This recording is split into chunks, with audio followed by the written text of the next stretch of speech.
quiero que me diga su nombre y me diga dónde y cuándo nació.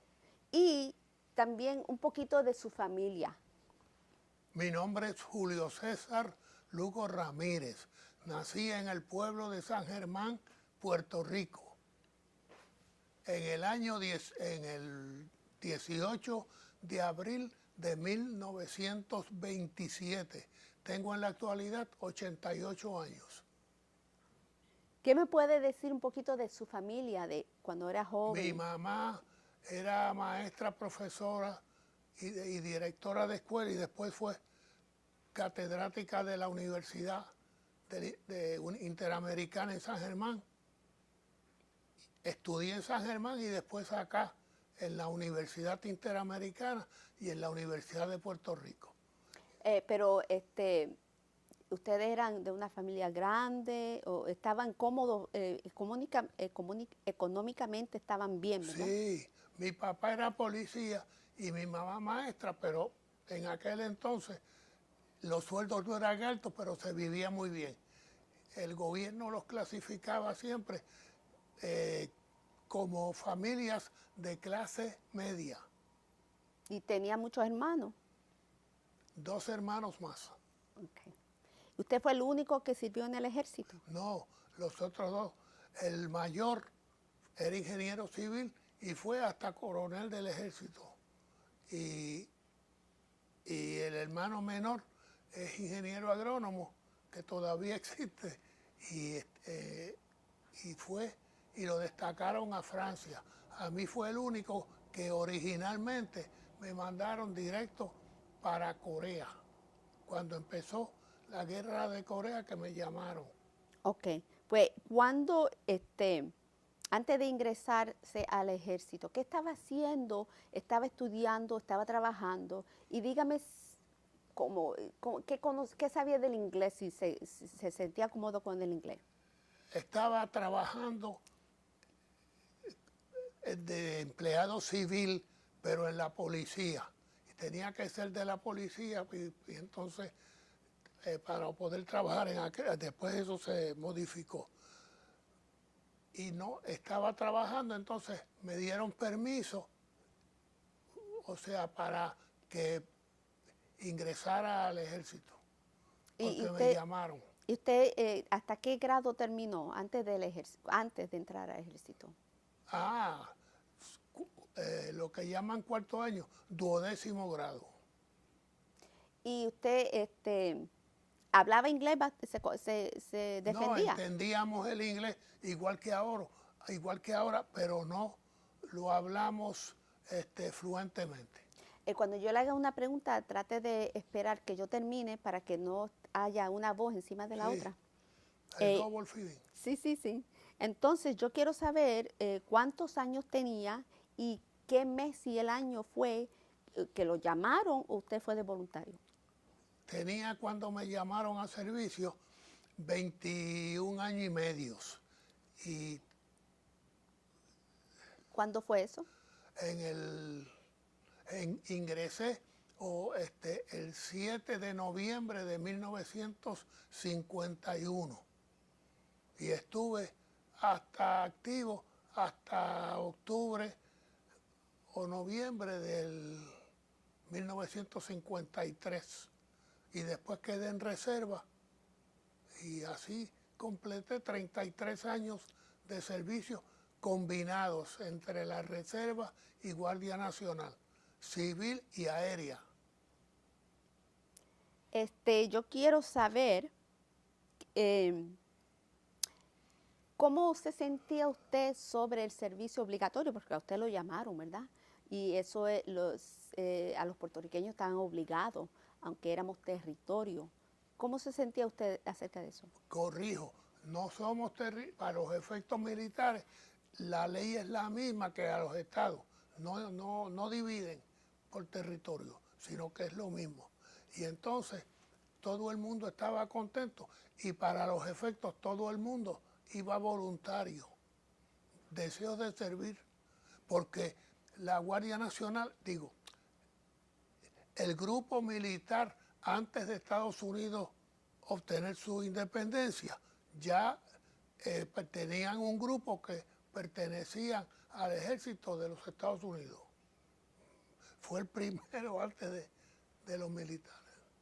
¿Y qué sabía usted de Corea? Cuando estalló la guerra de Corea, ¿usted sabía, sabía algo de la historia, sabía algo de la política? ¿Cómo se sintió usted y el público de Puerto Rico de la guerra de Corea? Bueno, de la guerra de Corea no sabíamos, nadie sabía nada relativamente, porque se sabía un poco de Corea, porque como se acabó la Segunda Guerra Mundial en 5 o 7 años, fue que ocurrió la guerra de Corea, y entonces ya había algunos puertorriqueños que estaban y habían servido allá. Y para los efectos, pues eso motivó a que sí, cuando llamaron al 65, lo capacitaron más en servicio aquí, en los campamentos militares aquí y en Estados Unidos, y se lo llevaron a Okinawa, estuvieron un mes en Okinawa y directamente fueron a Corea. Y se acogieron muy bien, pero se sufrió un poco en Corea. Entonces usted, cuando lo asignaron, bueno, antes de llegar allá, no vamos a llegar allá todavía, ¿me puede decir algo de su entrenamiento? ¿Cuánto entrenamiento le dieron? Si sintió que le dieron bastante como para ir a combatir. Bueno, había tomado un curso de tecnología dental, porque también pensaba ir a estudiar, pero aquí no había escuela de medicina, de odontología, y entonces teníamos que ir a la República Dominicana o a Cuba o a Estados Unidos o a España. Entonces, pero en eso me llamaron, porque las entradas eran bien limitadas, me llamaron a servicio y de ahí, pues, lo más bien. Pasamos de 4 a 5 meses en entrenamiento militar y entonces nos acogimos lo más bien y ya nos capacitaron y me asignaron directamente a una unidad médica para darle servicio a los soldados en la unidad que estuviéramos. ¿Eso fue en Puerto Rico? En Puerto Rico estuve 2 meses activo en la unidad militar en el campamento Tortuguero, y después que llegué allá a Corea, pues me asignaron a lo que llamaban CERT Report DECO, y entonces allí nos asignaron. Ok, pues antes de llegar a Corea, ¿me puede decir algo de cómo y cuándo llegó a Corea? ¿Cómo y cuándo llegó a Corea? Para ir a Corea fue lo más interesante, porque el viaje era de 30 a 35, 40 días en barco, pero fuimos de aquí directamente a Colombia, pasamos por Panamá, estuvimos 3 o 4 días en Panamá, en el canal que era en aquel entonces americano también. Entonces en el canal de Panamá, de ahí fuimos a Colombia, y en Colombia embarcaron un batallón de militares. Ese batallón de infantería seguimos hasta Hawái. En San Juan, en Hawái, estuvimos 1 o 2 semanas, y después en la playa de Honolulu, y después de ahí, dentro del servicio, y después de ahí de Honolulu, seguimos, llegamos a Camp Thomas, en Yokohama, Tokio allá, y entonces después de ahí nos capacitaron, nos dieron la ropa que necesitábamos y todo, y entonces directamente para Corea. El viaje de Japón a Corea fue corto, pero no nos simpatizó, porque iba, el tiempo era, y el mar bien bravo, y entonces uno sufría muchísimo, y seguimos después para Corea. Llegamos, desembarcamos por Incheon, y llegamos a Seúl, y allí nos asignaron. Ahora, dígame, ¿cuál compañía, regimiento lo asignaron? ¿Cuál era su especialidad, su trabajo? ¿Y cuándo fue que llegó el tiempo, el mes y el año que llegó? Más o menos. Pues nosotros llegamos allí, salimos de aquí como en noviembre, octubre o noviembre, y entonces llegamos allá a fines de noviembre, empezando diciembre, ¿De qué año? en el año 1951, 52, no, 51, y a principio nos asignaron finalmente en abril en Corea. Y después era curioso cuando llegamos a Corea y nos reíamos muchísimo porque montaban a uno en un tren y el tren arrancaba hacia el frente y de momento tenía que salir hacia atrás porque no se cruzaban en las calles, sino que era la misma vía, el mismo camino. Entonces primero lo hacían hasta bien un sector 2 o 3 millas al frente y después 2 o 3 millas atrás, para entonces hasta que llegamos al puerto de Gimpo, que es aeropuerto también, en Seúl. Y entonces después asignaron a uno y lo llevaron en camiones de transporte. ¿Y dónde fue que lo asignaron? Dígame la compañía, el regimiento y su especialidad. Me asignaron al regimiento como unidad matriz de el regimiento 65 como unidad, y la unidad matriz era la 3ª división. Entonces, como ya venía con mi preparación académica, me asignaron a la compañía médica del 65 y después de allí en la base a donde llegamos a la compañía médica nos llevaron y nos dieron un training al campamento Camp Casey. Entonces el campamento Camp Casey de Corea pues era el pastizal nada más.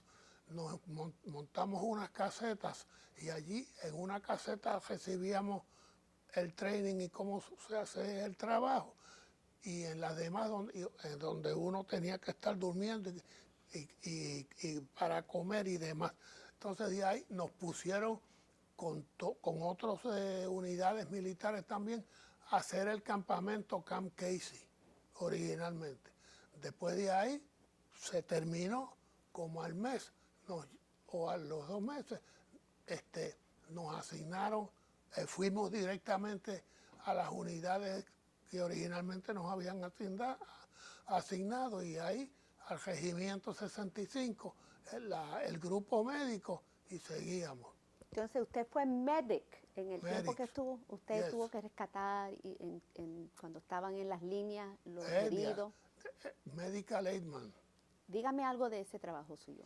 Bueno, ese trabajo es peliagudo, porque tenía que estar con una unidad médica que usualmente era 2 escuadras que tenían de 12, 13, y 2 escuadras serían 24 hasta 30 soldados. Entonces íbamos a misiones y en esas misiones pues empezaba el combate entre los infanteros, pero entonces uno tenía que recoger si había heridos o algo, o lo traían donde nosotros teníamos que estar destacados en un sector, en un pequeño, le decíamos, vete al estacionamiento, como los automóviles, y nos quedábamos allí. Entonces nos traían los soldados heridos o algo, y yo corté hasta piernas y otras cosas, operaciones, sin saber nada de medicina. Y entonces, usted era un MASH unit, ¿no? MASH. como lo llamaban, MASH. No, el MASH vino de ahí, de este grupo. MASH fue, si le puedo explicar, sí. MASH fue una unidad médica de avanzada que se hizo, era un pequeño hospital como de primera ayuda que era movible, y estaba detrás de las unidades de la línea de combate. Y entonces se llevaban allí los heridos como fueran, se atendían y se asignaban a sitios donde fueran hospital, de darle la preparación, la ayuda médica más avanzada que se hubiera. Las siglas son MASH, que era Mobile Army Surgical Hospital. Y entonces también cerca de ahí había un pequeño aeropuerto como de 50 metros. Y entonces ahí se aterrizaba un avión pequeño, que el piloto, había un piloto y un ayudante, casi siempre un solo piloto. Entonces, el herido lo ponían un herido encima de las alas y lo amarraban bien y lo arropaban bien en un lado y en el otro lado, en los dos alas, para balancear el avión, el pequeño avión. Y volaban, entonces lo llevaban al hospital de mayor atención médica, y a un hospital de un barco que había en la bahía, un hospital. Entonces, el trabajo de usted y la estación suya era la primera ayuda, y de esa estación, si necesitaba más ayuda, lo mandaban entonces al MASH. Sí, antes de eso. Era de primera ayuda en todo momento, pero lo que le dije, ¿por qué le dije antes de eso? Porque teníamos que prepararlo y demás. Entonces a nosotros nos enseñaban, o sea, nos enseñaban y éramos como pequeños enfermeros, que tenían una preparación suficiente porque lo primero que hacía uno era ponerle el torniquete para que no se sangrara. Y de ahí en adelante, entonces venían otros ya más especializados y rara vez que se veían enfermeras. Era todo de hombres en aquel entonces, en la agrupación militar. Después se los llevaban ¿cómo es? En una ambulancia o en el avión. Si era bien rápido que se necesitaba, se lo llevaban en el avión tan pronto pudiera. Y entonces a veces había 5 aviones casi a la vez. Llegaba uno, le amarraban seguida en la misma camilla, encima de las alas, le amarraban un lado y el otro, los dos enfermos, chup, y se los llevaban seguida. Y entonces seguida el otro avión entraba al pequeño aeropuerto y así. Pero era una cosa, y eso evitó que mucha gente falleciera y pudiera atender la más gente posible. Yo entiendo que para la guerra de Corea fue cuando comenzaron a usar helicópteros, ¿no? Para ayuda médica. No, todavía no había helicópteros. ¿Cuándo llegaron? Los helicópteros llegaron, ahí fue que empezaron a llegar, pero después de la Segunda Guerra y la Guerra de Corea. Pero entonces era para misiones más pequeñas todavía. No los llevaban muy lejos porque los podían alcanzar y les disparaban y demás. Entonces, y tenían que estar cerca, porque los que usaban un helicóptero usualmente eran barcos, hospitales. Pues, yo quisiera saber usted nunca había salido de Puerto Rico, ¿verdad? Esa era la primera No, vez que la salió. primera vez, exacto. Y usted llegó a un país extraño. ¿Cuál fue su primera impresión de la gente, del terreno, del país? ¿Qué me puede decir de Corea? Bueno, fue impresionante porque los dos países que nos llevaron fuera de Puerto Rico fue parte de Estados Unidos y eso. Algunos habíamos ido a Estados Unidos una vez u ocasionalmente, casi nadie había llegado allá. Entonces, después de ahí, Hawái, y de Hawái a Japón. Entonces, en Japón nos impresionó mucho la gente, lo que uno dice la cultura, el comportamiento, la sociedad, el silencio de los grupos, no hablaban en voz alta, usaban mucho como un bozal para que no se transmitieran, decían los gérmenes, y cosas así que nos impresionaban. La bolsa que tenían atrás siempre un nene, las mujeres los cargaban y los ponían atrás, y eso era bien curioso, y uno se quedaba, pero disimuladamente nos decían, no se queden mirando al frente, no se le peguen, y algunos se miraban y hacían así, y se asombraban, pero disimuladamente, o sea, nos impresionaban, y en los sitios que uno iba, una disciplina, lo más bueno, decía esta gente, por eso es que son impresionan y son tan curiosos en sus cosas. Y eso pues era atracción para uno. ¿Pero está hablando de Japón o está hablando de Corea? Los dos de países. De Japón. Posteriormente, Corea no nos dejaban acercar a Corea mucho en los pueblos, no solamente por precaución y estrategia militar, pero uno notaba primero que tenían un alto sentido de los padres, de los viejos, de las personas bien mayores. Le decían a los papás y abuelos, el papazán y el mamazán, igual que a la mamazán y la mamazán mayor.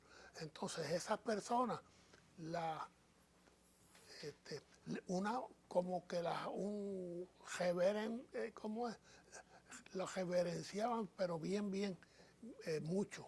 Y entonces eso impresionaba, que no era, ni le gritaban tampoco, y todo era que los ayudaran y le dieran servicio. Y entonces eso, y todo era para sus abuelos y sus personas bien mayores. Y entonces eso nos causaba atención y asombro. Y nada más le impresionó en términos del terreno, se sentía que era bien diferente a Puerto Rico, el clima. El clima, eso era un frío terrible. Yo estuve acostado en batallas así, 35 grados bajo cero, Fahrenheit, pero eso era súper. Y entonces teníamos que estar moviendo y dándole ejercicio a los pies. Entonces alguien se inventó y modificó unos zapatos y que como las zapatillas estas de deporte, que por debajo eran de suela de goma. Y entonces les recomendaban que uno moviera y siempre le estuviera haciendo ejercicio a los pies para que no se congelaran. Uno de la unidad que yo estuve asignado, una de las unidades en que estuve asignado, siempre me acuerdo el nombre, uno de apellido Quiñones Lazar, se le empezaron a poner las uñas negras. Y entonces, cuando yo lo vi, espérate, lo llevamos seguida a Marsh, y de Marsh lo llevaron, estuvo hasta en Japón, y se fue en Puerto Rico, después que se acabó la guerra, que todos estábamos por acá, lo vimos, nos encontramos en la universidad por los estudios, y ahí, ay, Quiñones, lo más curioso Y como muchacho, yo salí, me decía, yo salí de oro porque me dieron una atención súper. Y además de eso, comiendo muy bien y descansando. Me estaban preparando para otra guerra, pero en eso se acabó. Entiendo. Pues mire, yo quiero saber eh, cómo fue tratado por los oficiales americanos, los puertorriqueños. Era una unidad puertorriqueña, ¿verdad? Sí, puede hablar un poquito de eso, del 65 ¿Cómo era? y de la oficialidad, ¿no? Era curioso. Primero, muchos oficiales americanos los asignaban. Entonces, de primera intención les molestaba. Pero sin embargo, si se acogían y se acoplaban al regimiento, como los puertorriqueños no hablan usualmente inglés, no hablamos, porque yo siempre he tenido la mala suerte de que siempre, como es impedido hablarlo propiamente con soltura, pues entonces eso lo rebasaban y entonces les decían el nombre, le acogían a un nombre como si fuera puertorriqueño y lo apellidan John Dompo. John Dompo es una ciudad allá, pero entonces si él era John, pues mira, ese es John Dompo. Y entonces una tonalidad jocosa dentro de, y ellos lo entendían y lo más contento. Entonces decía, eso me conviene porque se creen que uno está hablando de John Dompo, de la ciudad, cuando están hablando con una persona que tiene un grupo asignado para estar en contra de de los militares de ese grupo. Y eso pues contrarrestaba y simpatizaba.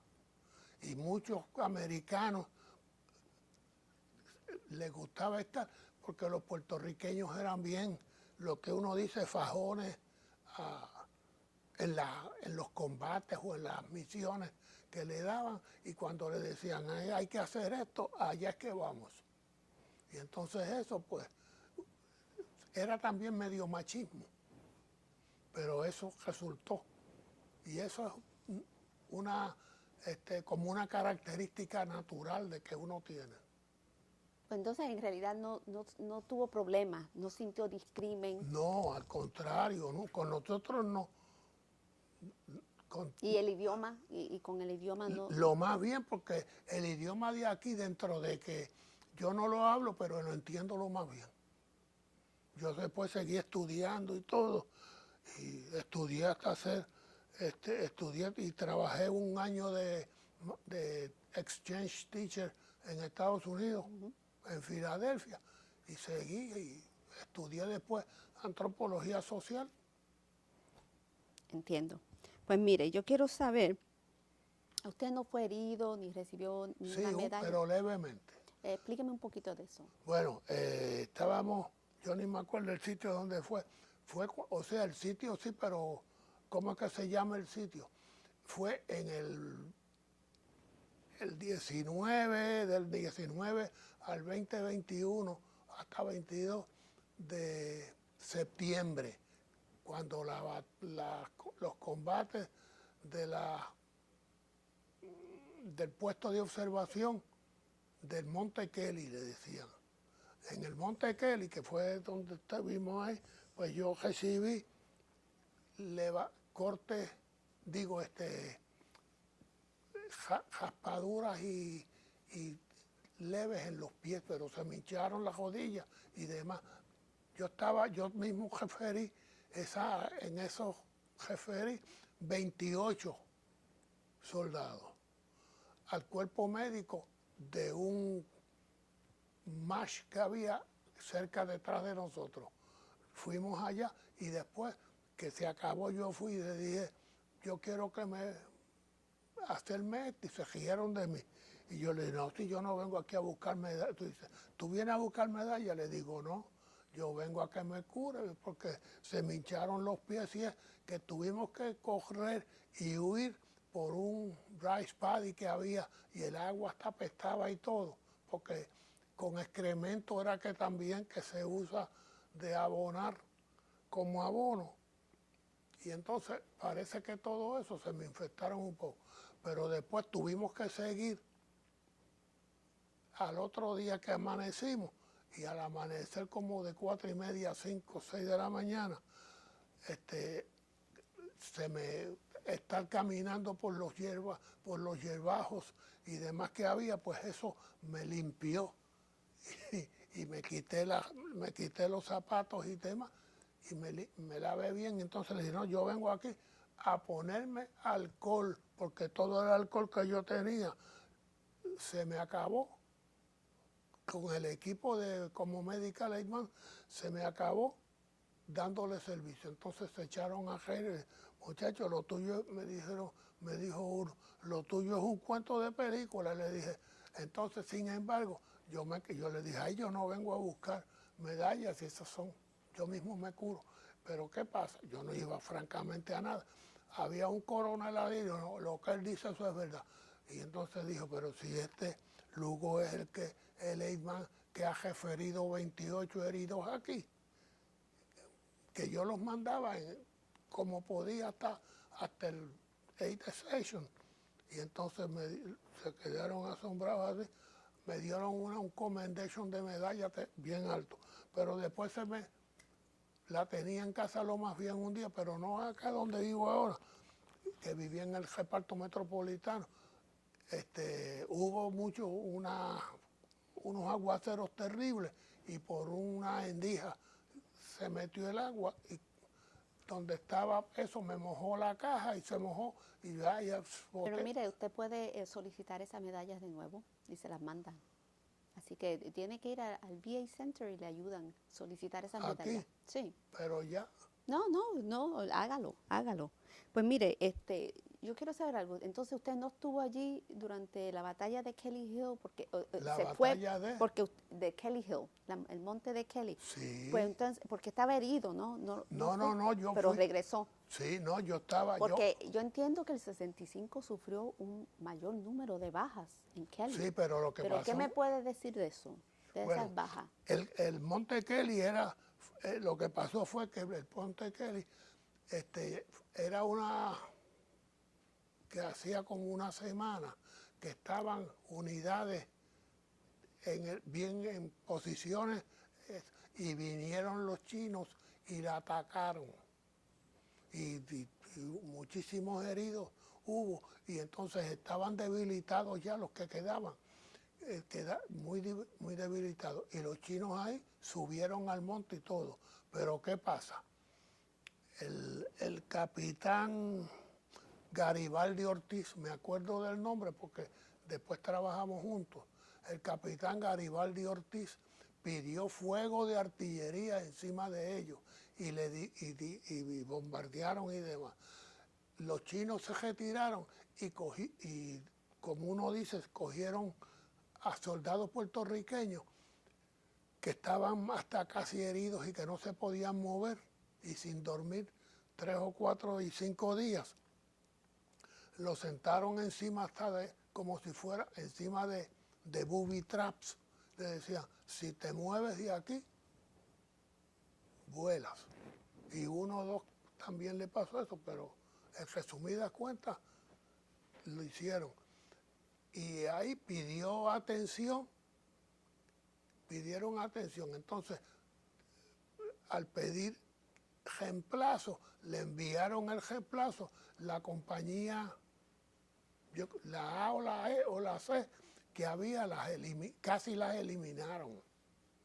Pero sin embargo, a la compañía C creo que fue, regresó, que la reorganizaron, mandaron seguida refuerzos, sacando de otras unidades, las mandaron allí y fueron y pidió bombardeos encima de ellos. Entonces ahí se dominó, pero ahí hubo mucho herido. Pues yo quiero preguntarle de eso, porque usted ha visto mucha muerte como medic. ¿Eso no le afectó cuando regresó? Gracias a Dios nunca. Bueno, en sí no, yo digo, porque la pobre primera esposa mía, que cada rato nos vemos y nos reímos, Yo salía hablando de solo de noche, gritando las batallas y transmitiéndolas, decía, estaba transmitiendo la batalla. Y una vez yo estaba así y vino uno, yo soñé, estaba soñando de que había uno que había venido y cuando él vino y me cogió a mí, yo le tiré un puño y al darle el puño a quien cogí fue a la esposa mía, pero no fue como era durmiendo, no fue un puño tan, sino que la desperté y le di en un cachete y después dice, ¿qué pasó? Pues que estate quieta, que ya dominé la situación. Y entonces yo le dije, yo soñé que me despertaste, me pasó esto y esto. Y se echó a reír y con Angie también. Pero eso fue, todavía sufre de eso, del No, no, PTSD, no, ¿no? no, Ya se no. le fue, ya por un Hablo a tiempito, veces de noche, pero eso es normal. pero está bien. Gracias a Y es Dios. su temperamento, ¿será que pudo Tampoco. ajustarse a eso? No, no, no, nunca. Qué bueno, tuvo suerte porque algunos regresan y No. no se olvidan. Aquí la traje yo 2 o 3 también. Sí, Y eso, muchos sufrieron en sí, porque cantidad. eso, el trabajo suyo era un trabajo duro. Todavía está, yo he visto, aquí trabajaban en veteranos, varios, una vez yo vine aquí, que un ojo se me viró un ojo, me quedé, entonces este ojo miraba para adentro y nadie sabía qué era. Y dije, pues voy a veteranos, encontré 2 trabajando aquí, que estábamos juntos allá. Y entonces me dice, luego, ¿qué te pasó? Y entonces después me dice, mira el ojo. Dice, ay, eso. Entonces, por suerte, un médico que había, me atendieron lo más bien y me taparon el ojo y me pusieron unas inyecciones. Creyeron que era o diabetes o que era una como de esto, como una depresión. Ocular. Sí, y entonces que la presión del ojo, y entonces me taparon, me dieron lo que tranquilidad aquí, me hospitalizaron como 30 días y nada. Ok, pues vamos a continuar. Este, eh, usted, eh, pensando ahora, después de tantos años, ¿hay un incidente que usted se acuerda que es bien memorable en términos porque fue peligroso, fue difícil, fue cómico? Porque hay experiencias positivas y experiencias negativas, ¿verdad? No todo fue negativo, ¿verdad? ¿Qué se acuerda de Corea que todavía hoy día le impresionó mucho? Allá en Corea. Ajá. O sea, ¿Qué experiencia tuvo ya que todavía es bien, aún le impactó y es muy memorable? bueno, hubo una que me impactó, porque empezaron a hacer, como dice uno, clasificación y a hacer clasificaciones y a veces esas cosas pues molestan. Una cosa era que, esto hay que reírse, aquí en Puerto Rico había como ahora empezó como delincuencia activa, como está ahora. Entonces, los policías y los militares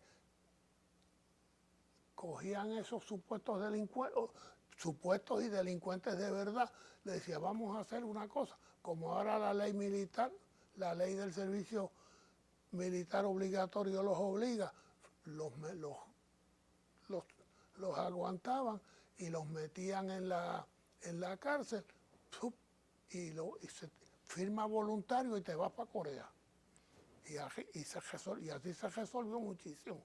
Pero allá en Corea ese grupo de personas perjudicó al regimiento, porque llegaron allá y entonces yo me acuerdo había uno que decía, yo soy el negro maja, y nosotros nos reíamos, pero con más respeto y de lejos. Entonces, a mí no hay nadie que me moleste y nadie, lo decía en palabras finas, pero también en palabras soeces. Y entonces eso del negro maja, a mí nadie me molesta ni me fastidia, yo soy el que tiene que hacer lo que yo diga. Yo enseguida le dije, no digas eso, que aquí el menos que tú te imagines es el que manda. Había uno de apellido Arroyo, que era jovencito así, que no pesaba, como dice uno, ni 100 libras mojado. Pues ese tenía un valor terrible y en unos combates que había resultó lo más valiente el muchacho. Pues entonces tú ves ese, mira, ese fulanito, dice, empezaron a ver la realidad con la ilusión y la fantochería que tiene uno que habla y esas cosas. Y fueron, pues el negro Maja estaba después lo más tranquilo. Dijo, ay Dios mío. Y después algunos regresaron, pero allá mismo hacían problemas. Entonces eso empezó a debilitar la disciplina. Pero eso mismo pasó después, no con puertorriqueños, con todos lo de la guerra de Vietnam, que nadie creía por qué estaba ahí. Y entonces, pero o sea, se llegó a esa conclusión, pero entonces ellos decían, no, vamos a pelear cuando nosotros querramos y nos salga del valor de nosotros. Y entonces, Entiendo. Pues mire. O sea, pues, lo que quiero decir es que eso empezó a minar la moral Y la disciplina. La moral del comportamiento y la disciplina empezó a bajar. Y eso causó que un grupo después, yo no me acuerdo si fue en Jackson Heights, creo que fue, se Desobedecieron. sí, en controversia y dijeron que no iban a pelear, que tenían que retirarse porque los estaban matando. Yo me acuerdo Y de el eso. pobre teniente Guzmán que estaba, fue el que pagó las consecuencias. Bueno, él no fue el único. Sí, sí. Yo quiero saber cuánto tiempo en total estuvo en Corea y cuándo regresó, el mes y el año. Yo estuve en Corea de 14 a 15 o 16 meses, pero regresamos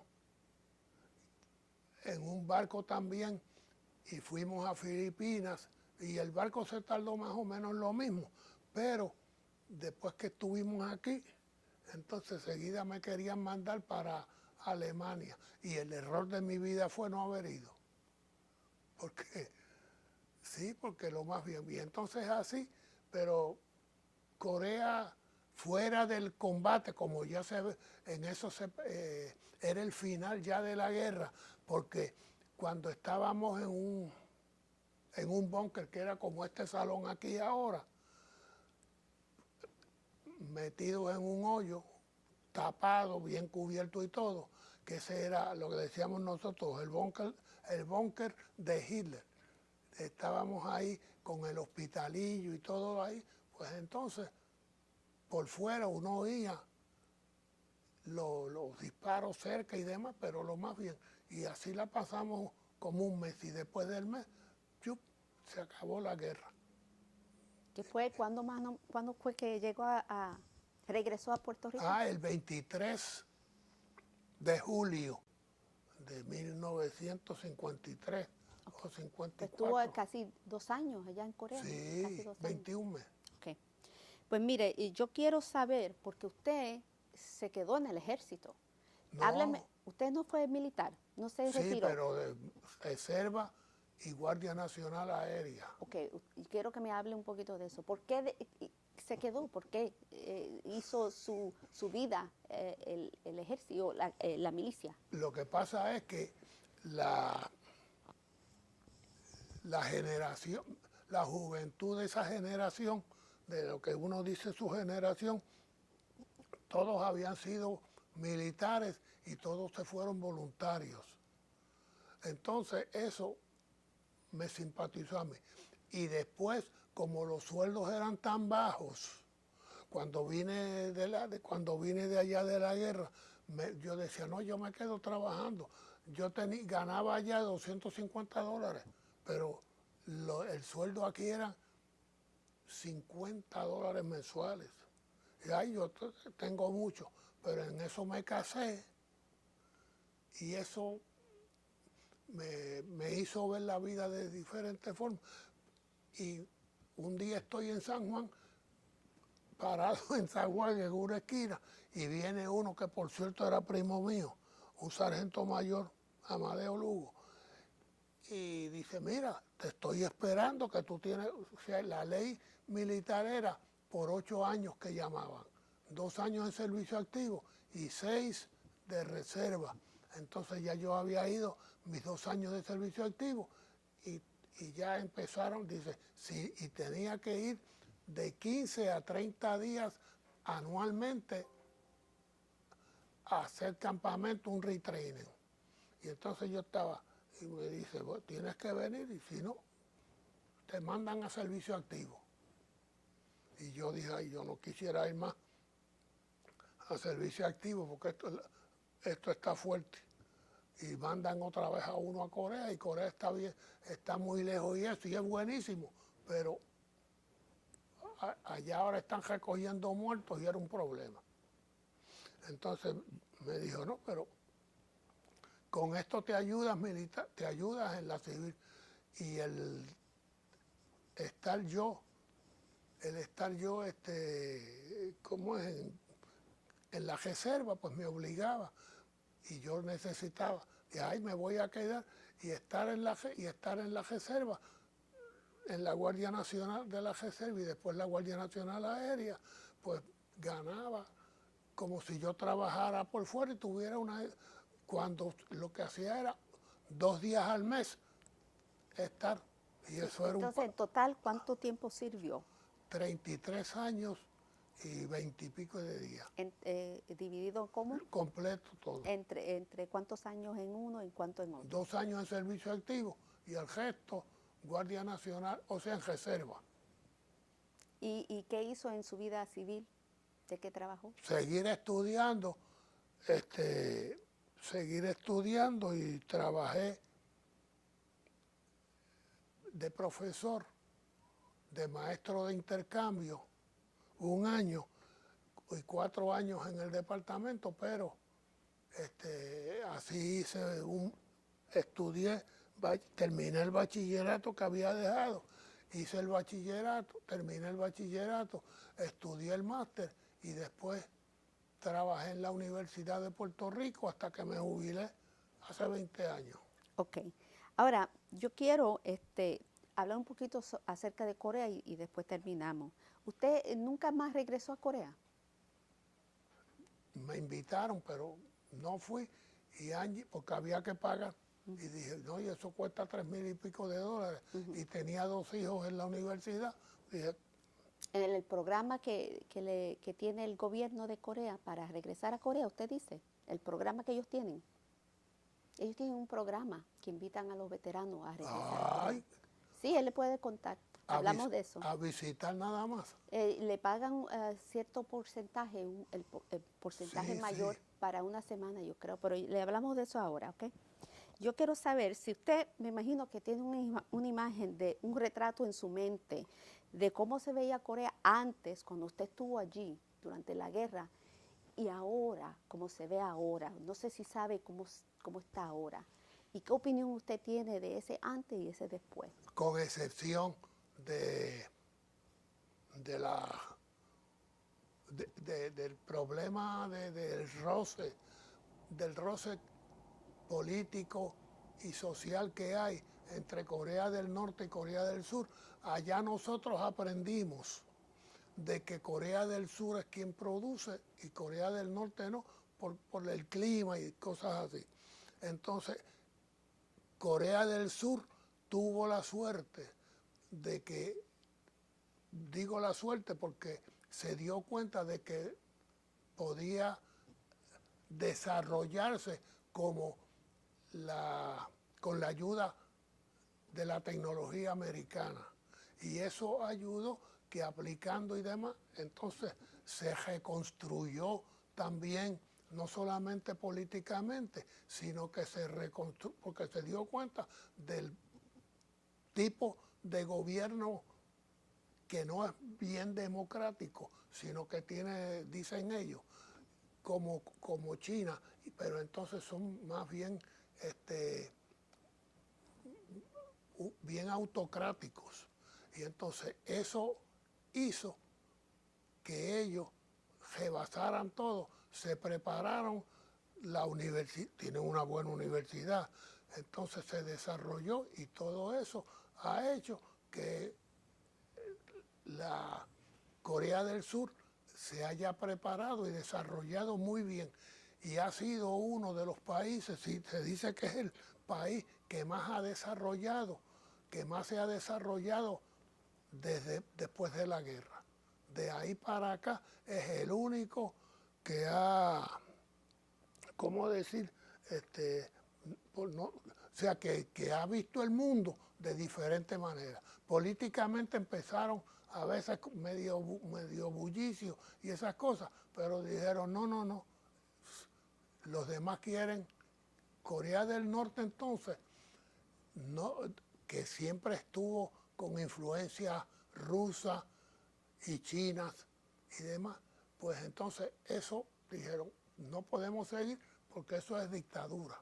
Y entonces nosotros, y no le da oportunidad al pueblo a desarrollarse, ni a vivir, ni a convivir, ni nada. Y eso pues lo dejaron y es uno de los países que más, es el único país que se desarrolló en un 7, desde un 7 a un 9% más que ninguno en el mundo entero. Entiendo. Y, Entonces, tiene una familia y tiene unas mujeres preciosas. ¿Sabes por qué? Porque aquí en Buchanan vinieron 2 o 3 de allá y eso. Yo las había visto en un campamento de que había unos pilotos estudiando en Savannah, Georgia. Y entonces allí, y nosotros las veíamos allá, y bien, hasta candidatas a mis universos y todo eso. pues mire, yo quería preguntarle si usted apoyaría la reunificación de un Corea dividido. ¿Qué usted cree? Ellos podrían hacerlo como hicieron, se está sugiriendo eso, como hizo Alemania con las otras dos, Alemania del Este y del Oeste.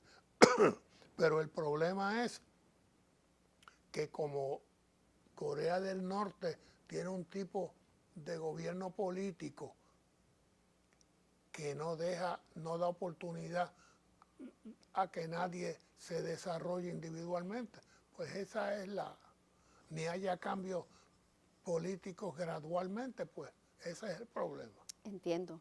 ¿Qué usted piensa después de tantos años acerca de su participación en esa guerra? ¿Usted cree cuál es el legado del soldado de Corea?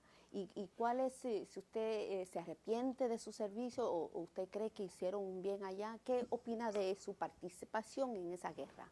Mira, nosotros en eso siempre decíamos cuando estábamos en el receso de las actividades, decíamos gracias a Dios que estamos nosotros aquí combatiendo esto y ese problema de político no ha llegado a Estados Unidos ni a Puerto Rico tampoco, porque algunos lo aspiran y lo promulgan y lo dicen. Dice, ya gracias a Dios, mejor es que nosotros viniéramos aquí a que allá eso coge fuerza. Y con excepción del problema de Cuba, los demás han sido mínimos, porque ese tipo de comunismo o de socialismo como está político cayó en Venezuela y cayó en otros países y no han podido. Y así fue hasta una guerra civil que casi hubo en Argentina, en Chile y en otros países, y hasta que se controló y se han dado cuenta del error que es. Pero ¿usted cree que ustedes hicieron un bien allá, que era necesario estar allí? de primera intención lo pensábamos, pero después nos convencimos de que fue muy bien la acción de Estados Unidos combatir, porque no solamente salvó a Corea, que enseñó al mundo entero a los demás, hasta Rusia que no pudo. Y allí los rusos son los que mandan. Pues mire, usted después, cuando regresó, ¿le impactó esa experiencia que tuvo en su vida? Sí. ¿Cómo le impactó? La disciplina que adquirimos, además de la disciplina, vimos el mundo en otra forma más amplia, no tan estrechamente como pasó. Y entonces, por acá en el argot de la convivencia que nosotros tenemos, pues en la vida, en la convivencia que tenemos en nuestro diario vivir, nos dimos cuenta de que mejor fue cuando pasaba algo aquí, si eso lo viví yo allá, aquí ¿por qué vamos a permitir esto? Y eso ha ayudado a que la gente se formalice más. Esa es una de las condiciones que ha salvado a Europa. ¿Se han dado cuenta de que eso es por no decir libertinaje, una anarquía? Y el mismo pueblo pues lo ha parado, se aprendió. Entiendo. Vamos a concluir ahora, pero yo quiero dejarle a usted un momento para si quiere decirle algo al público que esté oyendo esta entrevista, si quiero decir un comentario de su experiencia como soldado en la guerra de Corea. Bueno, la experiencia mía, si vamos a ver, no fue tanta, sino yo fui parte de un grupo, pero todos los que han ido se dieron cuenta de lo mucho que uno aprende en esa convivencia, porque la disciplina, además, lo que uno dice es la disciplina militar es estricta, pero también tiene sus fines y sus propósitos. Y entonces se da cuenta de que fue principalmente con Corea, igual que fue con Japón, ellos se dieron cuenta de que no es tan, o sea, de que eso les enseñó a ser más formales y pensar dos veces el problema que tienen. O sea, que uno no puede tirarse así, porque sí, ni entregarse en manos de grupos tan sencillos como que la vida es más compleja. Y con eso terminamos. Más o menos. Gracias. Muchas gracias por su tiempo. Y muchas gracias, yo también, muy agradecido por haberme invitado y se lo agradezco, pero de verdad. Ok, gracias.